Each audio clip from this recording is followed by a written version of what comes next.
and welcome to week 3 of the Denim and Lace Quilt Along. We are stitching together our denim and lace quilts. Whether you're using a kit or you're just using the pattern, this is the week we are making our blocks. So we are also reading along with Set the Stars Alight, and I really hope you guys are loving this. It is, honestly, it's definitely a book I'm going to reread, and I only reread about 8 books. So I'm really excited to share this one with you. I love that it is star themed. I love all the mystery, like the historical mystery where it's not really life or death, but it's a puzzle and it connects heritage to our current situations and how much family plays a role in that. So I really loved this book. I loved the romance. I loved the setting. I can't gush enough about it. There were a lot of points in my Kindle when I was reading it that I just highlighted. I was like, I want to come back and revisit this. So, Set the Stars Alight is really, really good. And now we are going to make our blocks, okay? We need to make 12 blocks like this. This one is very quiet, very low volume-y. And I'm going to make a couple of blocks in this new version that are lighter and a couple that are darker to keep that twinkle going. In the other quilt, the cover quilt, I mixed all the light and dark prints all together. So I'm going to show you how the cover quilt was made. If you want to do something quieter like this, you just focus on less contrast. So what we are going to do is we're going to take those half square triangles that we made last week, and we're going to take the leftover 2 2x1 patches, and we're going to make these corner blocks. Just follow the pattern, you'll have these ready.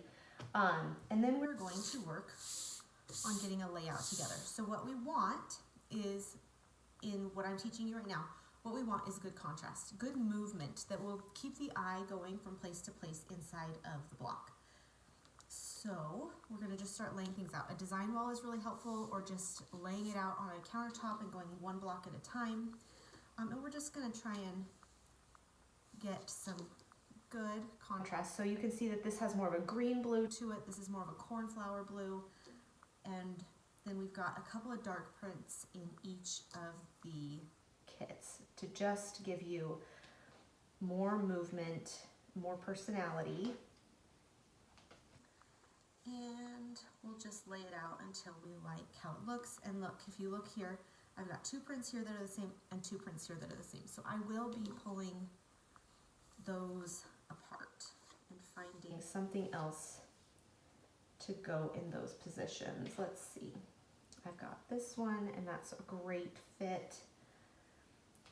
And then what else is over here? Oh, I love those yellows in the middle.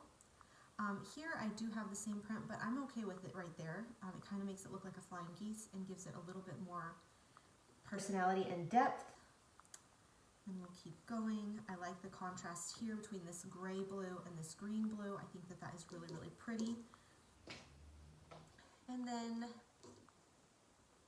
I'm loving, but those 2 are next to each other, so I'm going to move this piece down here. And let's see, those 2 work really, really well together. So then I'm just going to put in my cornerstones, making sure that I have good contrast between the patchwork and the patchwork and the star points. Sorry, my brain just stopped right there. So we'll put them all together like this, just like that. And you know what? Here's a sunny print in the one of the more yellow prints in the corner, so I'm going to switch that out. There we go. Okay, so now that I'm happy with how my block looks, you can see all the movement that's inside of it. Dark, light, lots of contrast, not quite as much contrast. I'm going to stack them like this. I don't have any fancy pieces to mark them, and I do it one block at a time. So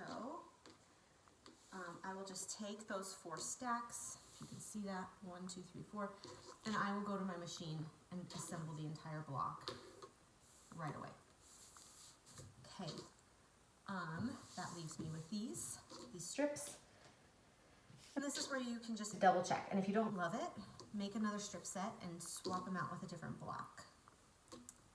So here we go. Really happy with how this one turned out as well. I'll just stitch these into rows and I will have blocks. The trick for getting your points to line up. So if you can see right here, the trick for getting a pointy point later on is to make sure that right here you have a good seam allowance. So take care with your seam allowance as you're assembling these strip sets together, and then you should be able to have a nice 1/4 inch seam allowance here for when you go back and stitch it all.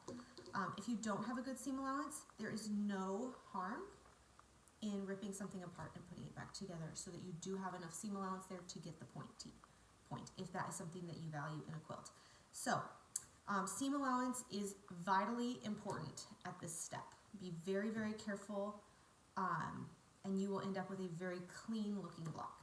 So if you have any other questions, feel free to send them over, and I'm excited next week to put our quilt tops together.